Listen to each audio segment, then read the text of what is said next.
What happens when a comedian stops joking and starts challenging history? When Katt Williams grabs the mic, this time it wasn't just laugh, it was a message. And not everyone is comfortable with it. For years, certain conversations stayed behind closed doors. Now they are being said out loud on major platforms, and the reaction has been intense. You might think this is just another viral moment, but what he said goes a way deeper than that. Beyond comedy, he is speaking about historical injustice, systemic inequality, and the lasting economic impact of slavery in America. He's calling for unity, accountability, and serious discussion about reparation and Black empowerment. At the same time, political conversations are heating up, especially around how leaders like Trump approach moments like Black History Month. Supporters and critics have strong opinion, and the debate is growing louder. These are powerful topics and they spark real emotions on all sides. I have put together some key clips. Let's watch, and afterward, we'll have a quick discussion about what was said and what it means moving forward. But before then, my name is Faith, and you're welcome back to Chat with Faith. If this is your first time here, I'm glad you found this channel. Don't forget to like, subscribe, and hit that notification bell so you never miss a conversation. And as always, credit goes to the original creators for every single clip used in this episode. This video is for educational purposes and awareness. It is not meant to hate or discriminate against anyone. The goal is to discuss real challenges and perspective openly and respectfully. So, stay with me. I don't just tell black secrets. I tell white secrets too. Because we all family. They don't lie to some of us, they lie to all of us. Look at the white people. Who the f*** is they? Okay, here it goes. I found out if you look through history, all through humankind, at one point in history, every group of people has been slaves at least one time. And white people, they erase yours from history. But I'm here to tell you in front of all these minorities, here's the truth, white friends. Y'all were some of the worst slaves that ever existed. Y'all was terrible white slaves. All they do is complain. I want to see the manager. We don't have a manager, Rebecca. This is slavery. I am the overseer. They couldn't be in the field for 45 minutes. Then they got to come in and get sunscreen that we have not invented yet. They growing all the wrong crops, wheat grass and romaine lettuce. It's sad. Happy Black History Month, happy Black History Year, and happy Black History Century. Thank you all. Thank you, Bruce. Thank you. Thank you very much, everybody. So Donald Trump attended a Black History Month reception, and while he was there were a bunch of black speakers that was speaking on all the achievements that Donald Trump has done since he's been in office. And of course, the black community, have a lot to say about this. There are people that's saying, oh, how much he had to pay them to speak about him in such high regard. Oh, I wonder what he's doing for their families or how much they're making off of this. And what you have to understand is that these people don't necessarily have to be getting paid for them to be speaking highly of Donald Trump. The reality of it is not everyone in the world sees Donald Trump in a bad light. Listen, I don't like mice, but I'm pretty sure that I could find people out there that love mice. I remember where I was working at, I saw a mouse and I went the other direction, but my coworker saw the same mouse and took it as a pet. I can't stand roaches. I hate roaches, but I'm sure I could find people out there that love roaches. There's people out there that probably eat roaches. I'm sure of it. I have seen black folks sell out for less than money. There are people right now that would talk highly of the devil if he would give them an invite into hell. So it's not hard to believe that these people are speaking highly of Donald Trump. The 2026 midterms will be coming up soon, and he doesn't want to lose that side. At the end of the day, he is the president of the United States, so he gets one pass to disrespect everybody in their face, and his apology will be inviting you over to the Oval Office or someplace politically professional where you can speak highly of him and get served caviar.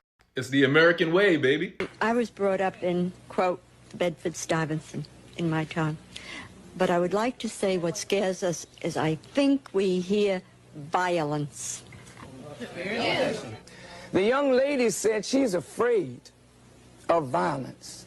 And isn't it sad that we who have been the victims of so much violence, now whites fear violence from us? We do not have a history of killing white people. White people have a history of killing us. See? And what you fear May I say this, sir? What you fear, and it's a deep guilt thing, that white folks suffer. You are afraid that if we ever come to power, we will do to you and your fathers what you and your people have done to us. And I think you are judging us by the state of your own mind, and that is not necessarily the mind of black people. You know, the thing is, for the non-politicians and the normal everyday folks without a lot of power, everyday white folks with very little power, for them, it's just habit.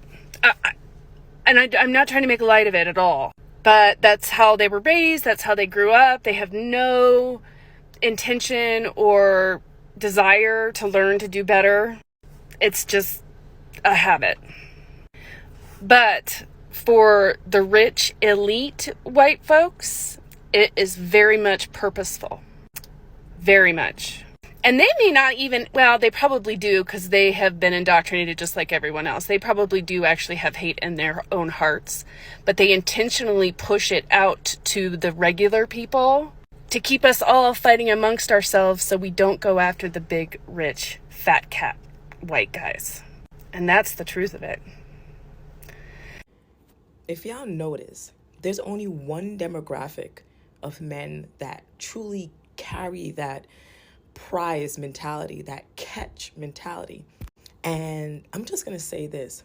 Personally, it's very hard for me to take that serious without seeing it as some type of generational trauma, some unhealed pattern that has been perpetuated. Because if everyone knows that the person to be pursued is actually the catch and the prize, what would make a black man think that they are if it's not like the trickle-down effects of slavery? Every time I hear a black man say, I'm the catch, my brain goes to a place where, oh, he want to be chased. His bloodline has not healed enough to rid himself of being chased in the field. It's giving he has a kink for being pursued by massa. It's giving he has a kink to be pursued and chased. I just want to know why y'all want to be chased. Y'all be finding yourself chased by authorities. Y'all be finding yourself chased out of establishments because of your blackness. And then it's being black and still wanting to be chased and pursued by your own woman. When are y'all niggas gonna free yourself from being catched? It's the fact that y'all want to be caught so bad and y'all are not even picking your woman and picking them and raising them up. Y'all are not even like raising y'all kids. But y'all out here in the field want to be picked, pursued, the prize, and the catch. Yo, y'all want to be in shackles. Y'all want to be in shackles. Y'all want to be rescued so bad. And y'all just need to free yourself from this. So every time I hear a black man, no lie, I'm trying to heal from this mentality, but every time I hear a black man say, I'm the prize or the catch, I think of a nigga in the field. I think of a nigga in the field. I think of a slave nigga. I think of a house nigga. Because ain't no man that has his own authority and operates from a place of autonomy where he's not concerned about someone coming to save him or rescue him. He's not seeing himself as some prize to be catch because he is his own man. And he does the picking and the choosing because that's a man that worked very hard to be where he is. And because of that, he feels like he gets to pick who he wants. That right there, that's a man. Not them niggas running in the field talking about, I'm the prize. Catch me. Yo, me can't take me serious. Me can't. Cannot. Because be effing for real. Y'all want to know why they hate that we celebrate Black History Month? It's because Black history is a constant reminder that their ancestors were the bad guys. All Black history is us overcoming the obstacles that their ancestors put in front of us. Imagine if they had a White History Month, right? What role would we play in White History Month other than we were the ones to help y'all achieve the things that y'all achieved? There's no part of white history where we would be the ones that held white people back from doing anything. But all Black History Month is white people put all of these barriers in front of Black people and we overcame them. we achieved all of this greatness despite being the ones that were being abused and mistreated. And who were doing the abusing and the mistreatment? White people. So they don't like the fact that, you know, us celebrating our history is just a reminder that, you know, dang, they was the bad. Nobody wants to be the bad guy. Everybody wants to be the good guy. So if you was wondering like, dang, why they just won't let us have our own thing? Because that's why. It makes them look bad. Everything about Black history makes white people look bad because of what they did to us. If they would have treated us equally and fairly, it would just be history. It wouldn't be Black history. But we had to achieve our own greatness on our own because of how they treated us. What's up, family? This is Lady Queen Black with news. You know, I've been seeing Katt Williams stuff go viral, and then also attending Hillman Talk University, you know, a lot of their classes. Dr. Barlow put this up, and Katt Williams, he's a smart cat. Check this out. Mexico was a sanctuary country for enslaved Africans. On September 15, 1829, Afro-Mexican President Vicente Guerrero signed a decree banning slavery in the Mexican Republic. Sanctuary cities. Vicente Guerrero, Mexico's first black Afro-Mexican president, abolished slavery. Brig General Jose Urrea evicted scores of illegally settled white plantation owners, liberated the enslaved, and, in many instances, granted them on-the-spot titles to the land they had worked. Texas President Sam Houston lamented, "Two valuable Negro boys, for which I had paid in cash $2,100 previous to my visit to Nashville, ran away last spring to Mexico. Thus you can see I am in bad luck." A little-known history of Mexico serving as a refuge for self-liberated black people and a provider of job opportunities for black immigrants from the U.S. to Mexico. The Mexican government severely restricted Anglo immigration and banned the introduction of the enslaved into the Republic. Mexico's history of support, sheltering, and even abolitionism of America's enslaved Africans is significant. Professor Wilkins presents this history from a perspective that informs the debate over the right of Mexico's undocumented immigrants to remain in the U.S. From the very beginning of his Texas colonization scheme, a determined and deceitful Stephen Austin sought to persuade Mexican officials to acquiesce and agree to the settlement of whites in the territory. It was generally acknowledged that the people and government of Mexico abhorred slavery and were determined to prohibit its practice within the Mexican Republic. If you grow up in this country, you know they're not there. You learn early on in your life that you're not going to be naive, that you love your country, but you know it's not perfect. So you understand that. So it's no surprise to me, but I don't take any pride in it. But for some of you, you're finding out the other side of life. You're finding out. That's why this case is so instructive. You're finding out about the other side of life. That things aren't always as they seem. It's not just rhetoric. It's the actions of people. It's the lack of courage and it's the lack of integrity at high places. That's what we're talking about here. Credibility doesn't attach to a title or position. It attaches to the person. So the person who may have a job where he makes $2 an hour can have more integrity than the highest person. It's something from within. It's in your heart. Why do white people resent black excellence? Let's talk about it. Not all white people are racist, obviously, but there is a specific subset for whom black excellence seems like a personal affront to them, right? It really bothers them when black people succeed. The 13th Amendment emancipated enslaved black Americans in 1865, and then the Jim Crow laws kind of wrapped up with the passing of the Civil Rights Act in 1964. So if we do the math, that's about 61 years in which black Americans were able to strive for success in any sort of meaningful way without like the constraints of the law pulling them down. 61 years. If we compare that to white Americans who besieged a land already owned and occupied by indigenous Americans, we'll put that around 1620 when, you know, the Mayflower came here, then that gives them about 425 years to establish success in this country. 425 versus 61. If we compare those two fundamentally very different time spans, like, how much did white Americans actually do in all of that time? If we are to compare even the poorest and most underprivileged of white America to Black America generally, it is clear that white Americans are born way past the start line, right? By that I mean, by like nature of being white in American society, you do benefit from all sorts of privileges. And like, to be frank, you're not exhausted by the horrible experience of facing racism on a daily basis, right? You do have a ton of privileges. So I imagine existing in this bubble of privilege that you like totally deny, the existence of Black people for whom success is like second nature, when it comes so easily and so readily, even though you've only had 61 years to achieve it, I imagine that's exhausting and frustrating. I imagine it makes people feel super, super inferior and hurts certain people's tiny, tiny little egos. And what do they blame that deep, deep psychic pain on? Well, of course, DEI and critical race theory and affirmative action. So I guess the question is, what might help those white Americans who just so strongly detest Black excellence? Like, what will help you? And for that, I would suggest like a lot of therapy, like a ton of therapy. And I would also just suggest that we open the schools, right? We teach people history. Yeah, maybe? Okay, bye.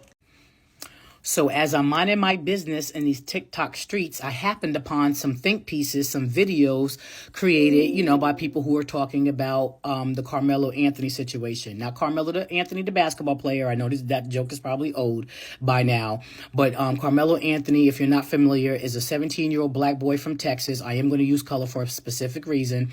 A 17-year-old Black boy out of Texas that unalived a white boy, Austin Metcalf, at a sports meet. From my understanding, it was a track meet, and I don't want to get too far into the story because I don't want to be here all day with that. But look that story up. But from my understanding, there's different stories going on, so I'm gonna give you both two different summaries or two different stories that are going. One of the stories is that Carmelo Anthony was sitting under the tent. It was a tent that belonged to the opposing team, and as he was sitting under the tent, he pulled out his he was pulling out his phone. He was talking on the phone. People were saying minding his business. And then he was accosted by Austin Metcalf and his twin brother. And they came over here, goading him, provoking him. A fight ensued between Austin and Carmelo. And then Carmelo pulled out the knife and unalived the young man, Austin Metcalf, by stabbing him, I believe, in his heart. Then there's another story that is saying that Carmelo did not have permission to be in the tent. He was the aggressor. He was the agitator, and the boys was just nicely telling him to move from under the tent. He wouldn't listen. A fight ensued, and then Austin Metcalf was unalived and died in his brother's arms.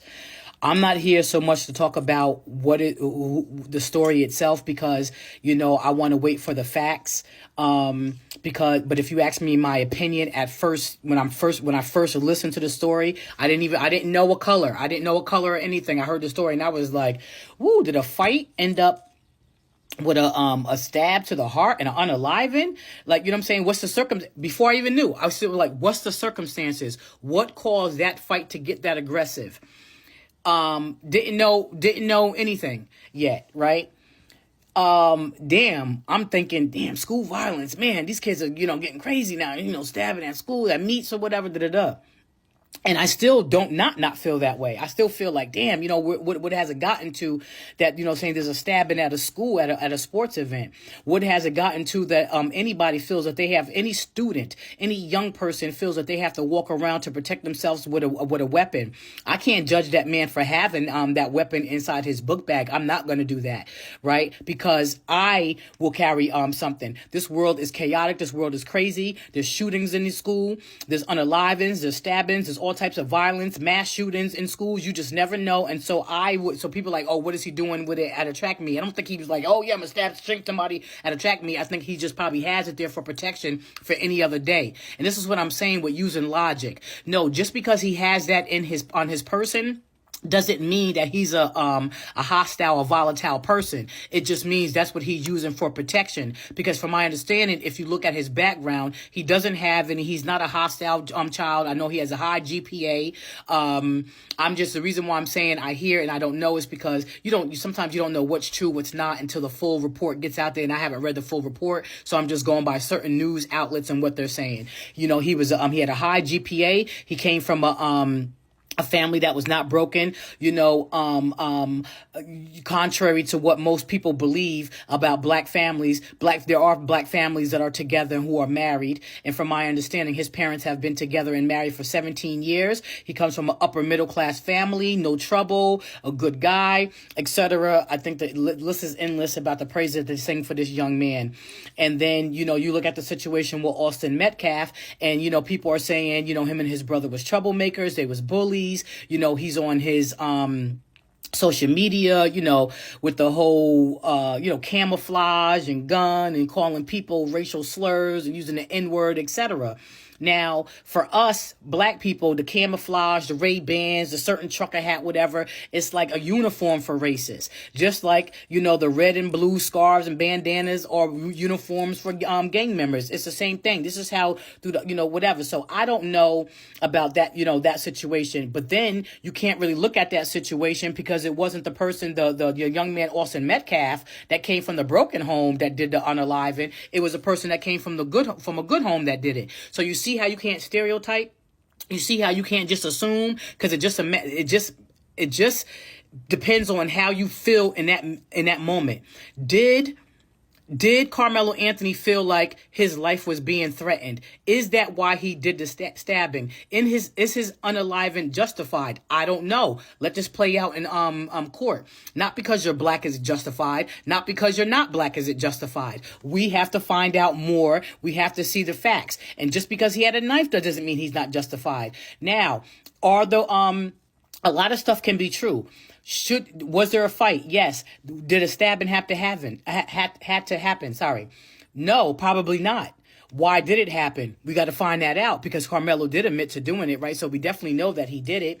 Are the brothers telling the truth about how it happened? Probably not. But just because they're not telling the truth doesn't mean that, the brothers should have been stabbed. We don't know. So when you're making think pieces, especially our black people, and you're making think pieces and you're like, this is why white people don't like black people. This is why white people don't like black people. No, there are some white people, I guess, that do like black people. Well, we're not talking about them. Racists don't like black people because they're racist. It's not because of your name. If your name is Shashanisha, it's not because you're loud in the library. It's not because you're loud at the movie theater. It's not because you have short hair or long hair. It's because of your skin color. If I hate you because you are not white, I hate you. It doesn't matter if you're quiet like Martin Luther King. It doesn't matter if you are more vocal like a Malcolm X. I don't want to say that Martin Luther King was a Malcolm, but anyway. But you get what I'm saying. It doesn't matter. It doesn't matter if you're peaceful resistance is what I'm saying. Civil rights movement like like Martin, or you're like Malcolm. It doesn't matter. It doesn't matter if you're Medgar Evers. It doesn't matter if you're Rosa Parks. It doesn't matter if you're Ruby Bridges. It doesn't matter if you're a gang member. It doesn't matter. It doesn't matter. If I'm a racist, I just hate you because I'm a racist. So when black people do think pieces as to see why white people don't like us, do you know how much stuff that white people do? White people, they unalive people all the time. They're great people. They mass shoot, and people still love white people. So to be so irresponsible and say that when we're talking about this young boy, because you do have black people that are out there just willy-nilly defending the boy just because he's black. And I think that comes because we're so used to not getting the full story, and we're so used to our young boys and girls being blamed and being seen as the agitators, that we can't help but to jump on and say, you know what, no, we're going to protect him. We may not be right, we may be wrong, but it's no different. Actually, it's very different in why we do it, and very different as to why so many people, white people, especially racists, defended Kyle Rittenhouse. So I hope that black person who did a think piece as to why black people are defending Carmelo Anthony also did a think piece as to why so many white people thought it was okay for Kyle Rittenhouse to not mind his business, drive over to another damn state, city, or town or whatever, and unalive some people. I hope that you made the same think piece, because when you are a black person, you doing other black people a disservice by allowing white people in your comment section to call black people professional victims. We are not professional victims. How dare you, when there's a whole term for white women who are professional victims called Karen? How dare you when we know for a lot of times you guys throw the stone and then hide the hand? How dare you when you get on this TikTok, okay, and what they call it Beyonce's internet, and you're always talking about you're racist this, you're racist that. We just seen two white men, okay, of course, these two people coming from church and was calling them all types of names and all types of derogatory or whatever. So is that why white people don't like, other people don't like white people? When you are a black person and you keep on making excuses as to why white people hate black people just because some are defending Carmelo Anthony, that it has nothing to do. That's a character. That's a character flaw, right? It's not because it's black. It's not because it's white. It's a character flaw because all people do it. Asian people do it. Caucasians and black people. Stop being so irresponsible with your think pieces just because you're trying to get clicks and just because you're trying to be loved by the opposite race or the white race, because it's not going to happen. White races hate black people because they hate black people, not for any other reason, okay? Not because we defend Carmelo Anthony and not for any other reason, but because they hate black people. Be a little bit more responsible in what you're saying out here. Yesterday, President Trump in the White House hosted the Black History Month celebration, honoring the achievements, the resilience, and the contributions of Black Americans in U.S. history. The event brought together lawmakers, civil rights leaders, artists, educators, veterans, and young community leaders to commemorate Black History Month. President Trump delivered remarks recognizing trailblazers in our country, highlighting their role in shaping the nation's commitment to liberty and equality. Musical performances and tributes honored cultural icons like Aretha Franklin and Stevie Wonder, celebrating the influence of Black artists on American culture and music. The administration also spotlighted modern achievements in business, science, sports, public service. He also recognized entrepreneurs and small business owners, military service members, and community advocates, all who are making an impact across our country today. Attendees described the event as a beautiful reflection of the past, but it also held a forward-looking conversation that focused on expanding opportunity and strengthening our communities nationwide. There were some beautiful highlights, speeches. There was a grandmother who tragically lost her grandson. She got up to thank President Trump and his administration, noting that they personally reached out to her when they heard about the tragic loss that her family experienced. She is now an advocate for safer communities across this nation, and she was just really impressed by the work that the Trump administration is doing to make our streets safer. She also went viral for pushing back on the racist narrative that's been pushed at President Trump. That speech in particular was met with many people saying, well, maybe she's being paid. Maybe all the Black people that are there are being paid, because it couldn't be possible. I want to remind you that typically, if we were to rationalize this, which I don't feel like we need to, but for the sake of this video, when someone is inherently racist, typically they remain like that. And if they don't, if God gets a hold of them, they come out of their ignorance, they may no longer be racist. That has happened in some rare occasions. However, it's highly unlikely that someone has spent their life doing philanthropic work, spending tons of time and energy within the Black American community throughout the history of their life that is well documented. The number of people, particularly Black Americans, who have come out over the years to discuss the quiet help, the work that President Trump has done in their life, from giving them shelter, places to live, investing in their businesses, investing in their communities, helping them to gain seats in office in politics or get a footing in politics. The list goes on and on. But right now, at this very moment, what does President Trump have to gain? He doesn't need the votes. Largely, we saw the largest shift in Black Americans to support President Trump in this last election. But the Black community is typically not a stronghold voter base for Republicans as a whole, and definitely not for President Trump. So this is not a situation where he's trying to win votes. And so I would argue that by his continued work, from giving historical funding to HBCUs and policy that I love, which is the First Step Act, over 44,600 people have been released. So as much as we love to complain about that crime bill, here the First Step Act is here to counter it. I don't really see many people discussing that, and I am not even sure if they're aware of the impact that has come, the positive impact that has come from a lot of the policies that are being passed by the Trump administration. So whether you like President Trump or not, I think this narrative that Black people that support him are being paid, that they don't have their own mind to support a candidate that they feel is actually doing work or passing legislation that they care about, I think a lot of people are starting to ignore that sentiment. It's proven to be false. And regardless, again, it's we the people. It's about you being civically active. And right now, it's about honoring Black Americans who have contributed greatly to this nation. And I'm very happy to see the president, in a very honorable way, go to pay homage to those individuals and our future trailblazers who were in the room at the event yesterday. So that's incredible news. Happy Black History Month.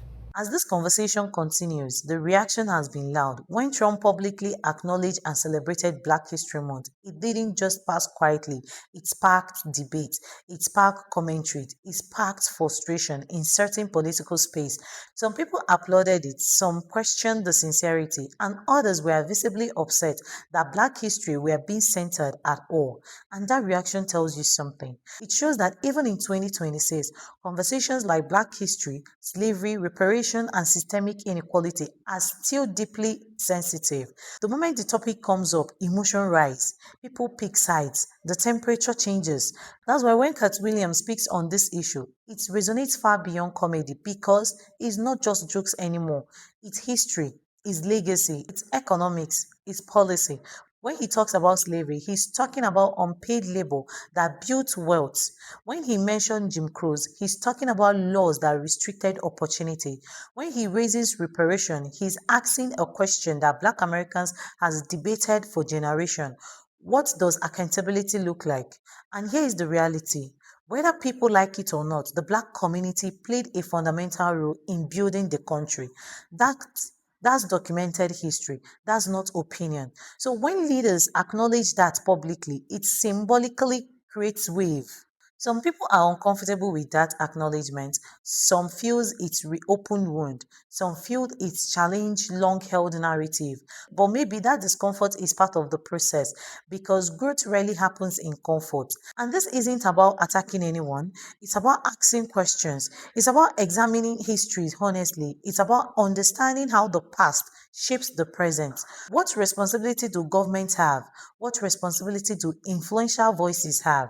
And what responsibility do we as citizens have to stay informed? That's why this conversation matters. Not to divide, but to clarify. Not to blame, but to understand. Not to shout, but to think. The fact that the comedian can ignite national debate tells you how powerful platforms has become. It tells you that culture and politics are deeply connected, and it tells you that history is never really in the past. It's present, it's policy, it's opportunity, and it's economics. So instead of reacting emotionally, maybe the better question is, what do you do with this information? Do you dismiss it? Do you debate it respectfully? Or do you research it for yourself? That's the road forward. What this shows us is that we can restore respect through laughter.